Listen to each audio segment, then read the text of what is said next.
antara yang paling best. Tak ada berwarna, bau wangi, bulu kucing lembut, masalah fungus selesai. Ini untuk kucing mandi air. Kucing tak nak mandi air.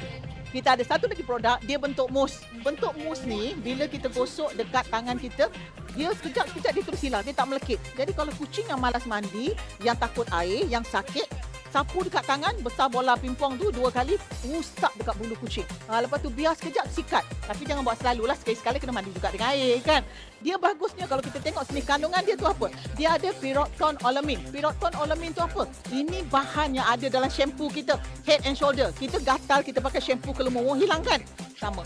Kalau kucing you ada kelumomo, ada masalah fungus yang teruk, bahan yang ada dalam ni akan selesaikan masalah kucing you.